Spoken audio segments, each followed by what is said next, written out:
ಒಂದು ಮಾತು ಹೇಳಿ ನನ್ನ ಮಾತು ಮುಗಿಸ್ತೇನೆ. ನನಗೆ ಯಥಾರ್ಥ ಇವತ್ತು ಬರಲಿಕ್ಕಾಗ್ತಿರಲಿಲ್ಲ. ಇವತ್ತು ಹೆರ್ಮುಂಡೆ ದೇವಸ್ಥಾನ ಅಂತ ಕಾರ್ಕಳದಲ್ಲಿ ನನಗೆ ಇವತ್ತು ನಾಳೆ ಧ್ವಜ ಅವರೋಹಣ. ನನಗೆ ಅಲ್ಲಿಗೆ ಹೋಗ್ಲಿಕ್ಕುಂಟು, ಹೋಗಬೇಕಾಗ್ತದೆ. ನಾನಲ್ಲಿ ವ್ಯವಸ್ಥೆ ಮಾಡಿಕೊಂಡು ಇದಕ್ಕೋಸ್ಕರ ಬಂದಿದ್ದೇನೆ. ಇವತ್ತು ಸಾಯಂಕಾಲ ಅಲ್ಲಿ ಒಂದು 8 ದೈವಗಳ ಕೋಲ ಇದೆ. ಹೆರ್ಮುಂಡೆ ಒಂದು ನಿಮಗೆಲ್ಲ ಗೊತ್ತಿರ್ಬೋದು, ಕಾರ್ಕಳದ ಹತ್ರ ಇರತಕ್ಕಂಥ ಒಂದು ಕುಗ್ರಾಮ, ಆಚಾರ್ಯರಿಗೆ ಗೊತ್ತಿದೆ. 8 ದೈವಗಳು ಒಟ್ಟಾಗಿ ಒಂದು ಕೋಲ ಆಗುವಂತಹ ಜಾಗ. ನಾಳೆ ಬೆಳಿಗ್ಗೆ 5:30 ಗಂಟೆಗೆ ದೇವರಿಗೂ ಆ ದೈವಗಳಿಗೂ ಒಂದು ಭೇಟಿ ಇದೆ. ಭೇಟಿ ಆಗಲಿಕ್ಕೆ ಒಂದು ಸ್ಥಾನ ಇದೆ, ಅದಕ್ಕೆ ವಸಂತ ಕಟ್ಟೆ ಅಂತ ಹೆಸರು. ಎಷ್ಟು ಗಮ್ಮತ್ತು ಕೇಳಿದ್ರೆ, ನನಗೆ ಗೊತ್ತಿದ್ದಂತೆ ಒಂದು 20 ವರ್ಷಗಳ ಹಿಂದೆ ಆ ಗ್ರಾಮಕ್ಕೆ ಪೊಲೀಸ್ ಬಂದ ಇತಿಹಾಸವೇ ಇಲ್ಲ. ತುಂಬ ವರ್ಷ ಅಲ್ಲ, ಒಂದು 20-25 ವರ್ಷಗಳ ಹಿಂದಿನ ತನಕನೂ ಕೂಡ ಆ ಗ್ರಾಮದಲ್ಲಿ ಪೊಲೀಸ್ ಅವರು ಬರ್ತಿರಲಿಲ್ಲ. ಯಾಕೆ ಅಂತ ಕೇಳಿದ್ರೆ, ಏನಿದ್ರೂ ಕೂಡ ವಸಂತಕಟ್ಟೆಯಲ್ಲಿ ದೈವಗಳ ಎದುರು, ದೇವರ ಎದುರು ಎಲ್ಲ ಸಂಗತಿಗಳು ನಿರ್ಣಯ ಆಗ್ತಾ ಇತ್ತು. 5 ಗಂಟೆಗೆ ಭೇಟಿ ಆಗ್ತದೆ. ನಾವು ಭೇಟಿ ಮುಗಿಸಿ ನಾವು ದೇವಸ್ಥಾನಕ್ಕೆ ಹೋದಾಗ 8:15 ಗಂಟೆ ಆಗ್ತದೆ. ಊರಿನ 1 ವರ್ಷದ ಎಲ್ಲ ಸಮಸ್ಯೆಗಳನ್ನು ಕೂಡ ದೇವರ ಎದುರುಗಡೆ 8 ದೈವಗಳು ಇದ್ದುಕೊಂಡು ತೀರ್ಮಾನ ಕೊಡ್ತಾವೆ. ಆ ತೀರ್ಮಾನಕ್ಕೆ ಇಡೀ ಊರಿನವರು ಬದ್ಧರಾಗಿರ್ತಾರೆ. ದೈವದ ಮೇಲೆ ಇರತಕ್ಕಂತಹ ನಂಬಿಕೆ, ದೇವರ ಮೇಲೆ ಇರತಕ್ಕಂತಹ ಶ್ರದ್ಧೆ, ಅದು ಎರಡೂ ಕೂಡ ಅಲ್ಲಿ ಸಾಕಾರಗೊಂಡಿತು. ಒಂದು 18 ವರ್ಷದ ಹಿಂದೆ ನಡೆದ ಅಲ್ಲಿ ಒಂದು ಘಟನೆಯನ್ನು ನಾನಿಲ್ಲಿ ನೆನಪಿಸಲಿಕ್ಕೋಸ್ಕರವಾಗಿ ಹೇಳ್ತಾ ಇದ್ದೇನೆ. 18 ಅಲ್ಲ, ಒಂದು 26 ವರ್ಷದ ಹಿಂದೆ ನಮ್ಮ ತಂದೆಯವರು ಇದ್ದ ಕಾಲ, ನಾನು ಚಿಕ್ಕ ಪ್ರಾಯದ ಹುಡುಗ. ಅಲ್ಲಿ ಒಂದು ಕಲ್ಲುಕುಟ್ಟಿಗ ಎನ್ನುವ ದೈವ, ಕಲ್ಕುಡ ಅಂತ ಹೇಳ್ತೇವೆ ನಾವು, ಅವನಿಗೆ ಕನ್ನಡ ಕಲ್ಕುಡ ಅಂತಲೇ ಕರೆಯುವಂತಹದ್ದು ಪ್ರಸಿದ್ಧ ದೈವ. ಎಲ್ಲ ಕಾರಣಿಕ ಇರತಕ್ಕಂತಹ ದೈವ, ಎಲ್ಲ ನಿರ್ಣಯ ಕೊಡುವಂತಹ ದೈವ ಅವನೇ. ಅಲ್ಲಿ ಆ 1 ವರ್ಷ ನಮಗೆ ದೇವಸ್ಥಾನದಲ್ಲಿ ಇದ್ದ ಬೆಳ್ಳಿಯ ಗಿಂಡಿ ಕಳವಾಗಿದೆ. ದೇವಸ್ಥಾನದಲ್ಲಿ ಬೆಳ್ಳಿಯ ಗಿಂಡಿಯೇ ಇಲ್ಲ ಅಂತ ಆಗಿದೆ. ನಮ್ಮ ತಂದೆಯವರಿಗೆ ಬಹಳ ಬೇಸರ ಆಯಿತು. ಇಷ್ಟು ದೊಡ್ಡ ಕುಗ್ರಾಮದಲ್ಲಿ ಬೆಳ್ಳಿಯ ಗಿಂಡಿ ಇರುವುದೇ ದೊಡ್ಡ ಸಂಗತಿ, ಈ ಕಳವಾದರೆ ಮತ್ತೆ ಪುನಃ ಇದನ್ನು ಮಾಡಿಸುವಂತಹದ್ದು ಕೂಡ ಕಷ್ಟ. ಅಷ್ಟು ವರ್ಷದ ಹಿಂದೆ ಭಾಳ ಬೇಸರ ಆಯ್ತು ಅವರಿಗೆ.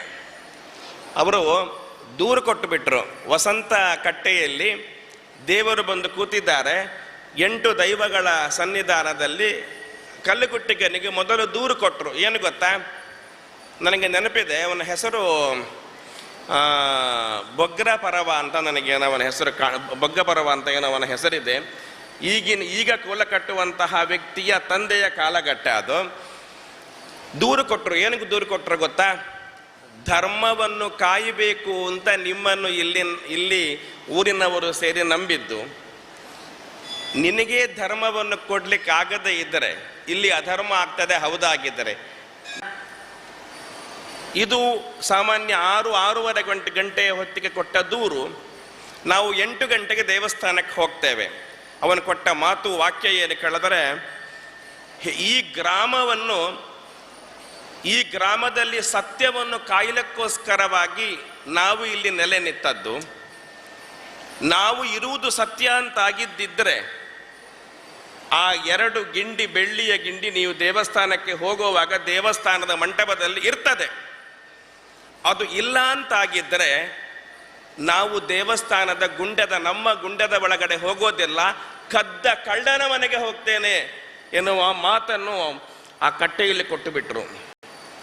ಎಷ್ಟು ದೊಡ್ಡ ಒಂದು ಮಾತು ನೋಡಿ, ಹೇಳುವಾಗ ರೋಮಾಂಚನ ಆಗ್ತದೆ, ಕಣ್ಣೀರು ಬರ್ತದೆ.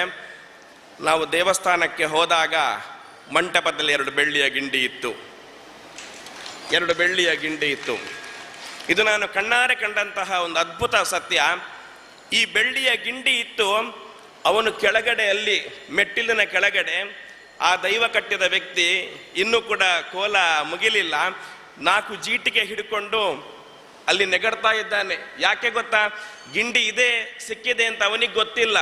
ಆದರೆ ನಾನು ಹೇಳಿದ ಮಾತನ್ನು ದೇವರು ಸತ್ಯ ಮಾಡ್ತಾರೆ ಎನ್ನುವ ನಂಬಿಕೆ ಅವನಲ್ಲಿ ಇತ್ತು. ಅವನು ಯಾವ ರೀತಿಯ ನಂಬಿಕೆ ಇತ್ತು ಕೇಳಿದ್ರೆ, ನಾನಲ್ಲಿಗೆ ಹೋದಾಗ ಗಿಂಡಿಯಲ್ಲಿ ಇದ್ದೇ ಇರ್ತದೆ ಎನ್ನುವ ನಂಬಿಕೆ ಅವನಲ್ಲಿತ್ತು. ಅದು ಯಾರ ಮೇಲೆ ಇದ್ದ ನಂಬಿಕೆ ಕೇಳಿದರೆ, ಆ ದೇವರ ಮೇಲೆ, ದೈವದ ಮೇಲೆ ಇದ್ದಂತಹ ನಂಬಿಕೆ.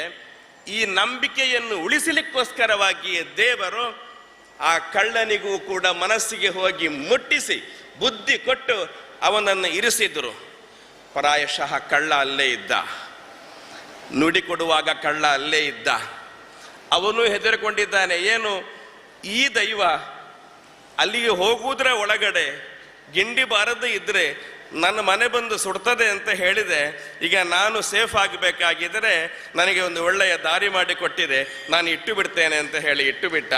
ಇದು ಕಳ್ಳನಿಗೂ ದೇವರ ಮೇಲೆ ಇರತಕ್ಕಂತಹ ನಂಬಿಕೆ, ಇದು ಶ್ರದ್ಧೆ ಅಂತ ಆಗ್ತದೆ. ಅದರಿಂದಾಗಿ ಈ ಶ್ರದ್ಧೆಯ, ಈ ನಂಬಿಕೆಯ ದೊಡ್ಡ ಒಂದು ತಾಣ ಯಾವುದು ಕೇಳಿದರೆ ಅದು ದೇವಸ್ಥಾನ ಅಂತ ಆಗ್ತದೆ.